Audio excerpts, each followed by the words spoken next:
नमस्ते। एक महत्वपूर्ण विषय पर आपसे चर्चा करनी है और आप जानते हैं कि भारत की जो ब्यूरोक्रेसी है, जो नौकरशाही है, वो उसका जो मूल आधार है, उसका जो बेसिस है, वो यूनियन पब्लिक सर्विस कमीशन के जरिए जो सिविल सर्विस एग्ज़ाम होते हैं, वो एक तरह से भारत में नौकरशाही जो पूरे शासन का, पूरी सत्ता का एक प्रमुख स्तंभ है, वो चुना जाता है यूपीएससी की सिविल सर्विस परीक्षा के द्वारा। और ये परीक्षा अभी जो 2020 का है, उसका रिजल्ट अभी कल आया है।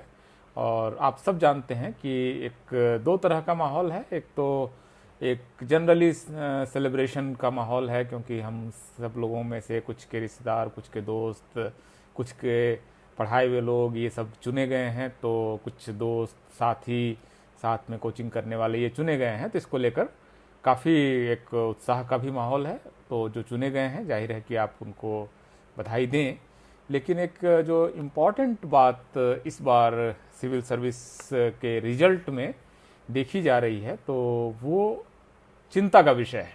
और मुझे लगता है कि आपको इस पर सोचना चाहिए कि ये हो क्या रहा है देश में, किस तरह से नौकरशाह चुने जा रहे हैं। तो मेरा सबसे पहले तो रिक्वेस्ट है कि आप चूँकि अब इस समय ऑलरेडी काफ़ी लोग जुड़ चुके हैं, तो उनसे रिक्वेस्ट है कि शेयर का बटन दबा दें, ताकि ज़्यादा से ज़्यादा लोगों तक ये वीडियो पहुंच सके। ये एक बहुत इम्पॉर्टेंट विषय है, बहुत ही महत्वपूर्ण विषय है। और इससे एक तरह से भारत के जो राष्ट्र राज्य है, जो नेशन स्टेट है, इसका एक बहुत महत्वपूर्ण अंग कैसे काम कर रहा है, किस तरीके से काम कर रहा है, और किस तरह से उसमें भेदभाव हो रहा है, खास करके SC, ST और OBCs के साथ, ये समझने में लोगों को मदद मिलेगी। और जिस तरह से नीट के सवाल पर OBC का रिजर्वेशन का जो मामला था, ये कब हल हो जाना चाहिए, तो 1984 में, और हल होकर कब ये रिजॉल्व हुआ जाकर 2021 में, तो 40 साल, लगभग 35 साल लग गए। तो ये जो यूपीएससी का स्कैम है, घोटाला है, ये 2005 से चल रहा है, 16 साल से घोटाला चल रहा है। लोग कह रहे हैं कि आज क्यों बात की जा रही है। आज इसलिए बात की जा रही है क्योंकि अब चेतना का स्तर बढ़ा है। जो SC, ST, OBC के लोग हैं, वो आपस में ज़्यादा संवाद कर रहे हैं, और सोशल मीडिया वगैरह की वजह से एक दूसरे को अपनी चीज़ें पहुंचाने की क्षमता बढ़ी है। क्योंकि मीडिया जो है वो ये सब को तो उठाएगा नहीं। मीडिया में आमतौर पर सवर्ण कैटेगरी के, अपर कास्ट कैटेगरी के लोग ज़्यादा हैं, तो वो अपने जाति के हितों के खिलाफ क्यों काम करेंगे। तो अगर आप सब लोगों ने शेयर का बटन दबा दिया है और आप अपने सारे दोस्तों तक इसे पहुंचा रहे हैं, तो हम अब इसको शुरू कर सकते हैं। बहुत सारे लोग जुड़ गए हैं, देवीलाल जयपाल जी, हंसराज मीणा जी, अल्ताफ़ रजा साहब, हंसराज मीणा साहब जय भीम बोल रहे हैं, अम्बेश कुमार और धर्म सिंह तुमापुरा, काफ़ी लोग ऑलरेडी जुड़ चुके हैं। और आप लोगों से रिक्वेस्ट है कि इसको शेयर कर लें। अब मैं मुद्दे पर आ रहा हूँ, ये हुआ क्या है। सबसे पहले तो एक इसमें इलीगलिटी, जो अवैधानिकता है, वो ये है कि 10% सीटें, बल्कि 10 क्या, लगभग थोड़ा सा ज़्यादा ही, 10% से ज़्यादा EWS को इसमें रिजर्वेशन दे दिया गया है। जबकि EWS रिजर्वेशन का मामला अभी सुप्रीम कोर्ट से हल भी नहीं हुआ है। आमतौर पर रिजर्वेशन जब लागू होता है और सुप्रीम कोर्ट में चलता है, तब तक रुका रहता है। OBC के साथ यही हुआ। लेकिन EWS का आरक्षण अभी सुप्रीम कोर्ट में इसकी सुनवाई भी नहीं शुरू हुई है, और EWS को 86 सीटें, मतलब 10, लगभग 11% सीटें ऑलरेडी दे दी गई हैं। तो एक तो पहला घोटाला ये है कि EWS का आरक्षण जब अभी सुप्रीम कोर्ट ने कोई फैसला नहीं दिया, उसकी वैधानिकता पे अभी बहस नहीं हुई है, उसके कानूनी स्थिति अभी स्पष्ट नहीं है, तो EWS को आपने इतनी सारी सीटें कैसे दे दी। अभी तो ये भी नहीं मालूम कि EWS जिसको दिया जा रहा है वो 10% उनकी आबादी भी है कि नहीं है। जिनकी आबादी के बारे में कोई अनुमान नहीं है, जिनके पिछड़ेपन के बारे में कोई अनुमान नहीं है, जिनके बारे में ये हमें नहीं पता है कि वो अंडर रिप्रेजेंटेड हैं कि ओवर रिप्रेजेंटेड हैं। EWS, मेरा अनुमान है कि अपनी आबादी से कम 4 से 5 गुना ज़्यादा रिप्रेजेंटेड हैं। अगर उनकी आबादी 7 या 8% है, तो वो ऑलरेडी 40% तक ऑलरेडी सरकारी पदों पर हैं। तो EWS इसकी पहली अवैधानिकता है। पहला गैरकानूनी काम इसमें जो हुआ है सिविल सर्विस में, वो है कि EWS आरक्षण बगैर किसी कानूनी समीक्षा के ही इसमें लागू कर दिया गया है। तो ये भारत की सबसे बड़ी परीक्षा है। आप समझिए कि इससे चुनकर आने वाला एक व्यक्ति अपनी पहली प्रमोशन के बाद जब डिस्ट्रिक्ट मजिस्ट्रेट बनता है तो 8 से 10 लाख लोगों की आबादी के भाग्य का फैसला करता है, तमाम तरह के फैसले करता है। वो किसको ठेका मिलेगा, किसको माइनिंग मिलेगी, कहाँ सड़क बनेगी से लेकर तमाम तरह के फैसले एक डीएम करता है। तो आप समझिए कि पहली पोस्टिंग में ही वो जो आदमी इतना पावरफुल हो जाता है। वैसे 86 पोस्ट ईडब्ल्यूएस को दे दिए गए बगैर ये तय किए हुए कि ये वैधानिक है भी कि नहीं है। कोर्ट में अभी ये केस सुनवाई के लिए आना है, इससे पहले इसको उन्होंने लागू कर दिया। और ईडब्ल्यूएस आरक्षण आप जानते हैं कैसे लागू हुआ था? 4 दिन में लागू हुआ था। मतलब पेश हुआ, उसी दिन लोकसभा में पास हुआ, अगले दिन राज्यसभा में पास हुआ, तीसरे दिन राष्ट्रपति के पास गया और चौथे दिन गजट में लागू हो गया। मतलब भारत का सबसे तेजी से फैसला जो पास हुआ है कानून वो ईडब्ल्यूएस आरक्षण है। तो पहली उसकी अवैधानिकता तो यहाँ पर है। तो अब हम इसके दूसरा एक जो इसमें करप्शन है, बहुत बड़ा करप्शन है, इस पर बातचीत करना चाहेंगे। तो आप में से जिन लोगों के पास भी इस साल का रिजल्ट है यूपीएससी का, वो अपना रिजल्ट खोल लें अपने मोबाइल पर या लैपटॉप या आईपैड जहाँ भी देख रहे हैं पैड पर, वो अपना इस साल का रिजल्ट जो है सिविल सर्विस एग्ज़ाम का यूपीएससी साइट पर है, पीआईबी पर है, भारत सरकार के मतलब और इवन प्राइवेट में भी काफ़ी वेबसाइट्स पर ये ऑलरेडी मौजूद है। इस रिजल्ट को आप अपने सामने देख सकते हैं। तो पहले तो आप रिजल्ट खोल लीजिए। इसी बीच में बाकी जो लोग हैं उनसे ये भी रिक्वेस्ट है कि आप इसको शेयर कर लें। मनोज लीला रामचंद्र साहब, बहुत बहुत स्वागत है। सुबोध पासवान जी, जय भीम। कुणाल कह रहे हैं अवैधानिक नहीं कह सकते हैं। ठीक है, इस पर हम अभी आर्ग्यू करेंगे कि क्यों इसको अवैधानिक कर सकते हैं। तो इस पर पक्ष और विपक्ष के दोनों तरह के लोग इसको सुन रहे हैं। और जाहिर है कि जो सरकार में भी आमतौर पर जो लोग हैं वो भी इसको सुनते ही हैं। आप खास करके ये सब मामले अब इतने बड़े होते जा रहे हैं तो सब तरह के लोग इसको सुन ही रहे होंगे। Okay fine. तो ये जो पूरा मामला है, इस बार का रिजल्ट अगर आपने खोल लिया अपने सामने, आपके सामने है, तो इस रिजल्ट का पहला पन्ना देखिए। इसमें यह लिखा गया है कि कुल मिलाकर भारत सरकार ने यूपीएससी को कहा है कि 836 अफसर हमें अलग अलग आईएएस, आईपीएस, आईएफएस और ग्रुप ए और ग्रुप बी में नियुक्त करने हैं। तो 836 अफसरों की हमें लिस्ट भेजिए परीक्षा करके और इंटरव्यू करके। ये है इस पूरे रिजल्ट का पहला पार्ट। कितने अफसर आने हैं? 836, 836। इतने अफसर सरकार को चाहिए, भारत सरकार को। और यूपीएससी को उन्होंने निर्देश दिया कि हमें 836 अफसरों की लिस्ट भेजिए। अब यूपीएससी को क्या करना चाहिए? एक परीक्षा कंडक्ट करनी चाहिए, जो उनका पूरा प्रोसेस है, प्रीलिम्स, मेंस, वो एक सीक्वेंस जो है, इंटरव्यू वगैरह करके उनको 836 अफसरों की एक लिस्ट भेज देनी चाहिए। ऐसा ही होता है सारी परीक्षाओं में, यही होता है कि सरकार को जितने नियुक्त करने उतने लोग सेलेक्ट करके आपने भेज दिए। अब जो रिजल्ट है, आप इसका, ये 16 पेज में टोटल रिजल्ट है। अब आप इसको देखिए कि इस रिजल्ट में टोटल कितने नाम हैं, टोटल हर सब मिला के। तो आप पाएंगे कि पेज 16वें पेज पर जाकर ये रिजल्ट कहाँ खत्म हो जाता है। आखिरी नाम है विश्वजीत चौधरी का, पेज 16 खोलिए। 761वें नंबर कैंडिडेट के बाद लिखा हुआ है कंक्लूडेड। इसका मतलब लिस्ट यहां पर खत्म हो जाती है। ठीक है, तो सरकार ने मांगे कितने अफसरों की लिस्ट? 836 अफसरों की। यूपीएससी ने भेजे कितने? 761 अफसरों की। तो ये लिस्ट, इस लिस्ट में कितने लोग कम हो गए? 75 लोगों की लिस्ट यूपीएससी ने नहीं भेजी, अभी नहीं भेजी। लेकिन ऐसा तो है नहीं कि ये 75 पोस्ट खाली रह जाएंगे।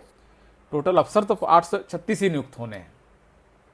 अब 836, अब आप अपने जो भी यूपीएससी के अपने आसपास, आपके आसपास तैयारी कर रहा है परीक्षा की, उससे पूछिए, ये बता देगा कि ये स्कैम क्या है। उनमें से हर किसी को मालूम है कि ये कितना बड़ा घोटाला है, हर किसी को मालूम है। यूपीएससी की तैयारी जो कर रहा है, या तो अभी यूपीएससी की तैयारी जिन्होंने शुरू नहीं की है, जाहिर उसको नहीं मालूम होगा, लेकिन इस देश में कम से कम 10 लाख लोग यूपीएससी की तैयारी करते हैं।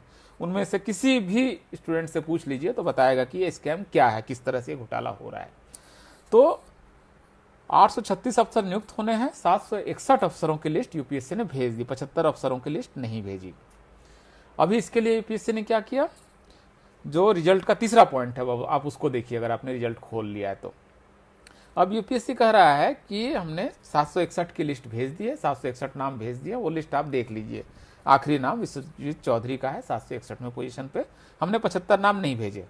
75 नाम नहीं भेज के हमने क्या किया कि हमने 150 कैंडिडेट की एक रिजर्व लिस्ट, गोपनीय लिस्ट हमने बना ली, जिसके बारे में किसी को नहीं पता है कि उसमें किसके किसके नाम हैं। और हम बाद में इसकी ये लिस्ट भेज देंगे सरकार को, और इसमें ये लोग फिर रख लिए जाएंगे। राइट, अब 150 लोगों की एक गोपनीय लिस्ट बना ली गई।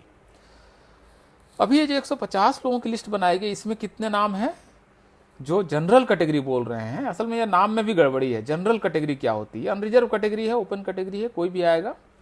लेकिन जनरल कैटेगरी में उन्होंने 75 नाम रखे, ईडब्ल्यूएस में 14 नाम, ओबीसी में 55, शेड्यूल कास्ट के 5, और एक नाम उन्होंने रख दिया किसका?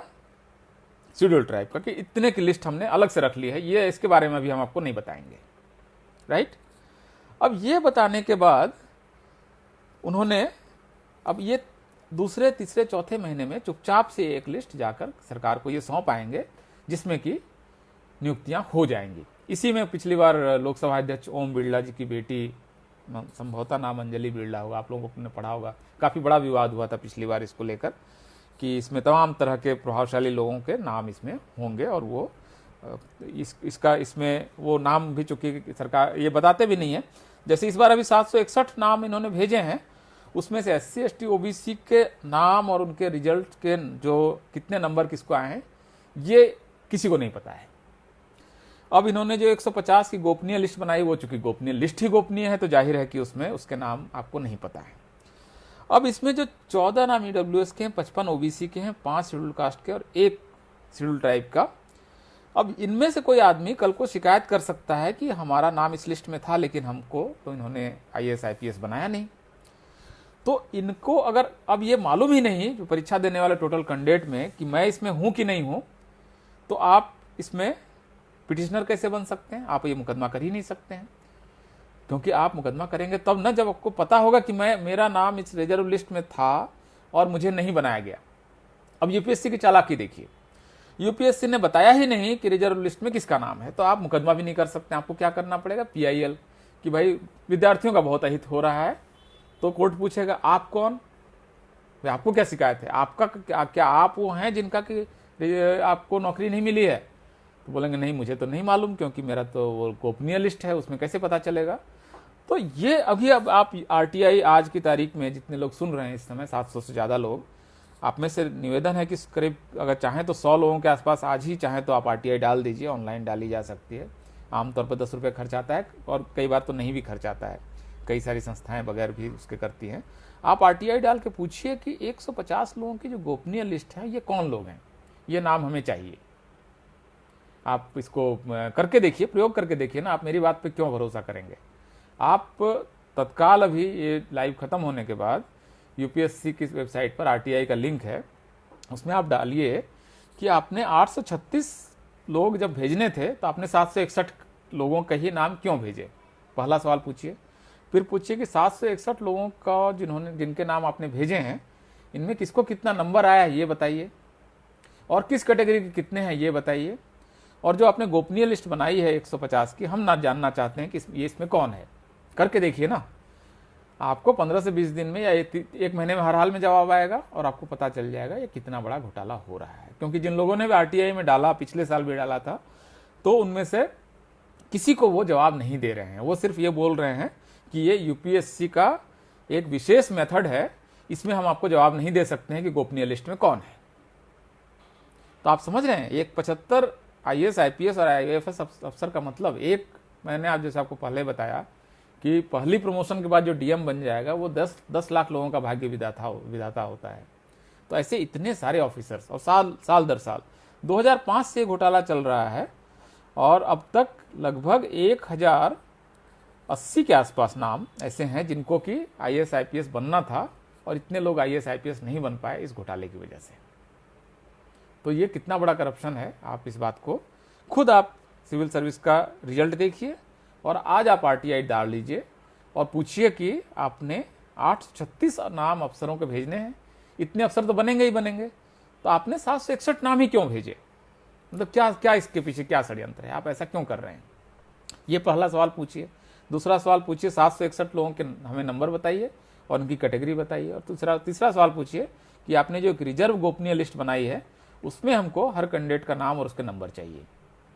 आपको अगर इस बारे में जवाब आ जाए, जो कि नहीं आता है, नहीं आया है, आपने पिछली बार अगर आपने किसी ने आरटीआई डाली होगी तो आपको मालूम है कि आपको इसका जवाब नहीं मिलेगा, क्योंकि इसका जवाब वो दे ही नहीं सकते, क्योंकि उनको यहाँ पर घोटाला करना है। और घोटाला क्या करना है कि 150 लोगों की जो रिजर्व लिस्ट बनाई है, इसमें 75 नाम जो इनके जनरल कैटेगरी के हैं, यही लोग आपको फाइनल लिस्ट में होंगे। ये जो ओबीसी के 55 हैं, ये फाइनल लिस्ट में नहीं होंगे। जब फाइनली अफसर बनना होगा तो ये लोग आउट हो जाएंगे। इसमें अरुण मौर्य का एक सुप्रीम कोर्ट में केस भी है।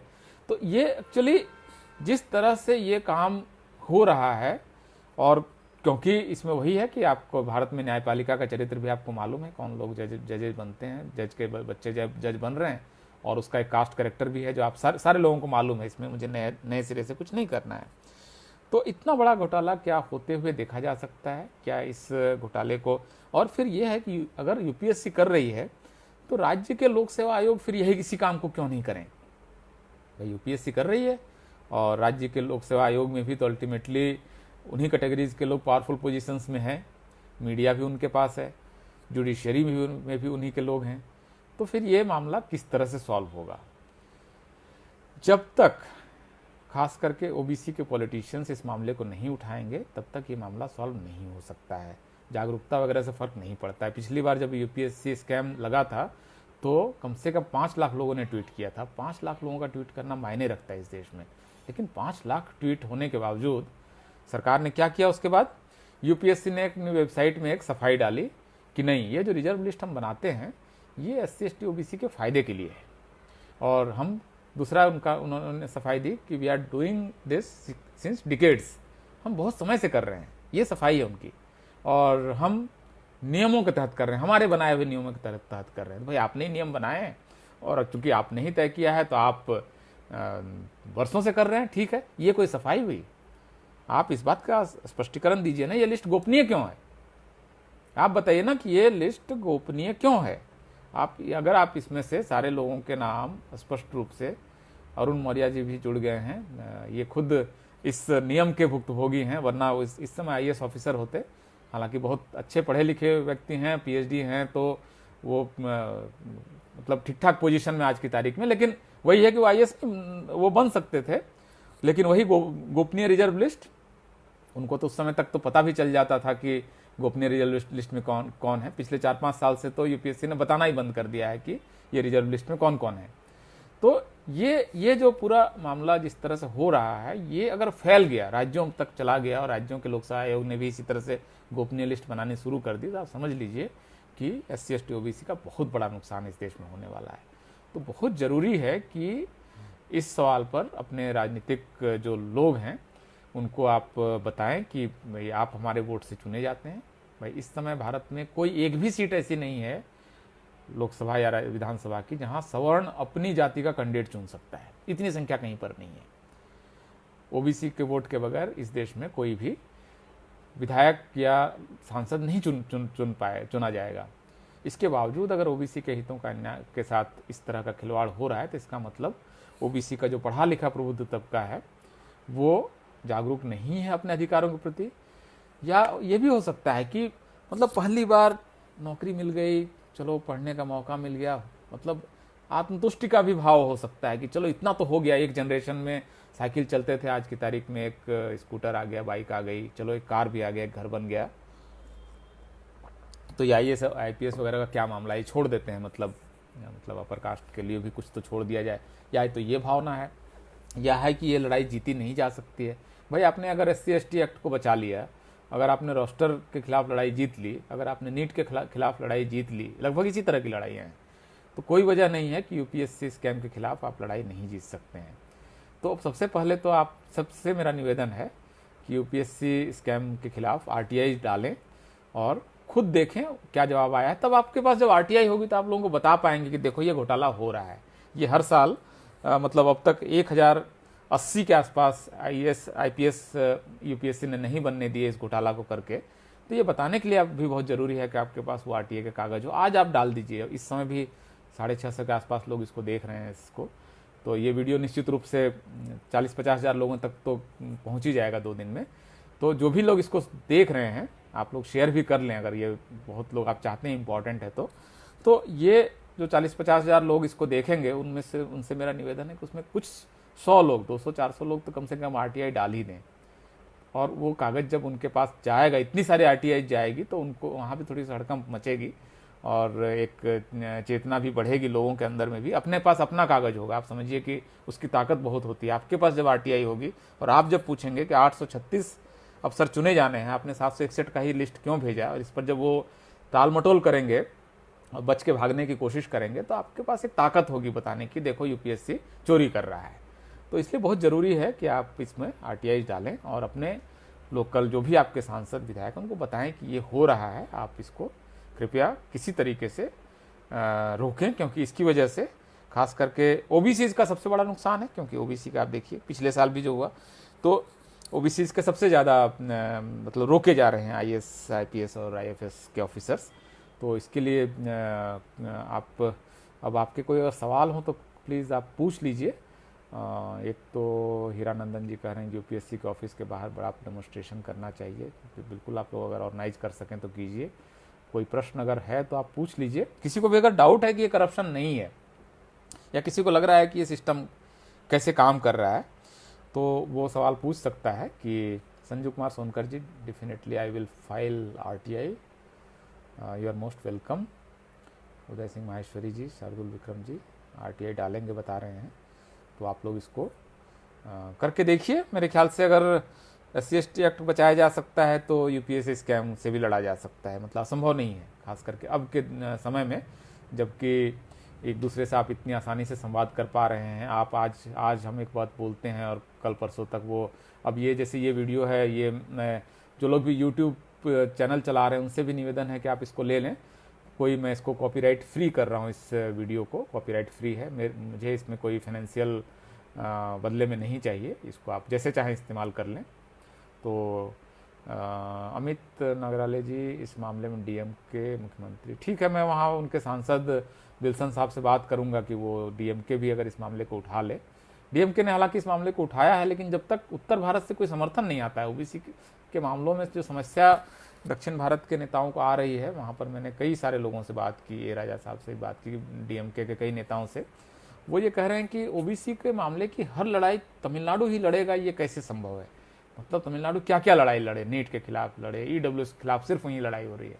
अभी तक तमिलनाडु ने ईडब्ल्यूएस लागू नहीं किया है। आज भी अगर आप ईडब्ल्यूएस आरक्षण तमिलनाडु में लेने जाएंगे तो नहीं मिलेगा। तो तमिलनाडु आखिर कौन कौन सी लड़ाई लड़े, मतलब सारी सामाजिक न्याय की लड़ाई तमिलनाडु के लोग लड़े और उत्तर भारत वाले सिर्फ उसका मजा ले। मतलब 4000 डॉक्टर इस बार एक्स्ट्रा बनेंगे और उसमें काफ़ी डॉक्टर नॉर्थ इंडिया के होंगे, लेकिन नॉर्थ इंडिया ने क्या लड़ाई लड़ी नीट के मामले में बताइए।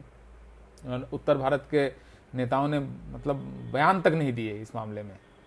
खास करके उत्तर प्रदेश में तो ऐसी चुप्पी है जैसे कि उनको सब सवर्ण वोट मिल ही जा रहा है, पता नहीं किस दुनिया में रहते हैं ये।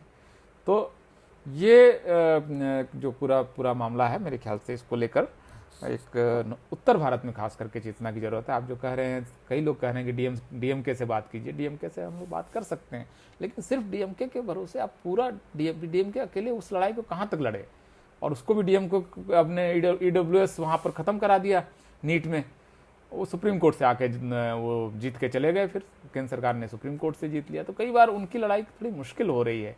नॉर्थ इंडियंस जब तक इसको लेकर, नॉर्थ इंडिया का ओबीसी जब तक होता रहेगा तब तक ठीक है। तमिलनाडु ने आपको बहुत कुछ दिला दिया है इस समय तक ओबीसीज को नॉर्थ इंडिया में, लेकिन थोड़ा महाराष्ट्र ने भी दिलाया है, लेकिन बाकी नॉर्थ इंडिया में वो एक अजीब सी चुप्पी है। जातियां एक दूसरे से लड़ रही हैं। जो यहाँ की सबसे जो लड़ाई लड़ने वाली जाति है, खास करके यादव, उसके खिलाफ इतनी नफरत फैला दी गई जैसे कि रिजर्वेशन, अब ये 75 सीटें अभी लोग कहेंगे कि सर सारे यादव ले जाएंगे, जबकि इसमें से 4-5 से ज़्यादा यादवों के हिस्से नहीं आने वाला है। लेकिन खास करके जो सबसे बहादुरी से रिजर्वेशन की लड़ाई लड़ी जिस जातियों ने, वो सब आज की तारीख में नॉर्थ इंडिया के बाकी ओबीसी जातियों ने उसको विलन की तरह देख लिया है कि सारा आप ले जाएंगे। तो मतलब भाई लड़ेगा वो, और अगर उनकी संख्या भी है तो थोड़ा ज़्यादा ले जाएगा, लेकिन आप इसके बगैर इन सारी जातियों को साथ लिए बगैर कौन सी लड़ाई लड़ने जा रहे हैं। तो ये झारखंड सरकार को भी इस लड़ाई में सामने आना चाहिए। करके देखिए, बात करके देखिए सुधीर मुर्मू साहब, अगर हो जाए तो अच्छा है। महाराष्ट्र में छगन भुजबल साहब से इस बारे में चर्चा हुई है, और वो अब इसको निश्चित रूप से महाराष्ट्र में काफ़ी चेतना है इस मामले को लेकर। अगर ये ज़्यादातर सीटें असल में शेड्यूल कास्ट की होती तो ये लड़ाई आप जीत चुके होते। शेड्यूल कास्ट के अधिकारों को छीनना बहुत मुश्किल होता है, शेड्यूल ट्राइब के भी अधिकारों को छीनना थोड़ा मुश्किल होता है। ओबीसी की, क्योंकि ये ज़्यादातर सीटें हैं, ये ज़्यादातर लूट हो रही है ओबीसी की सीटों की, और ओबीसी के अफसर भी चूंकि कम हैं, शेड्यूल कास्ट जितने ऊंचे पदों पर है उतना ओबीसी का है नहीं। ओबीसी शेड्यूल कास्ट के पत्रकार भी हैं संख्या में, लेकिन ओबीसी का है नहीं। तो ओबीसी असल में इसमें ज़्यादा लूटा जा रहा है, इसलिए भी ये लड़ाई लड़नी मुश्किल है, क्योंकि ओबीसी के हितों को खा लेना बहुत आसान है। सरकार को लगता है कि मतलब लड्डू है जिसको कि बहुत आसानी से निगल लेंगे। तो खास करके उत्तर भारत के लोगों से मतलब निवेदन है कि मुझे आप लोग खड़े होइए, नहीं तो फिर आपका तो मतलब ये तो इस तरह से अगर सारे स्टेट पब्लिक सर्विस कमीशन कल को फिर बैंक से लेके सब जगह ये अगर मॉडल हो गया कि गोपनीय लिस्ट बनने लगी, यूपीएससी कर रहा है, सोचिए, जहाँ आईएएस आईपीएस चुना जा रहा है, तो बाकी लोग भी तो आसानी से कर सकते हैं। तो ये एक संजू कुमार सोनकर कहना है SC/ST कमीशन और नेशनल ओबीसी कमीशन को, नेशनल ओबीसी कमीशन को आप चिट्ठी लिख सकते हैं, हम लोग भी वहाँ बात करेंगे कि इस मामले को वो उठाएं। 55 सीटें तो ओबीसी की गई है ना 75 में, तो 75 में 55 अगर ओबीसी की गई है तो सबसे ज़्यादा तो ये ओबीसी का मुद्दा होना चाहिए।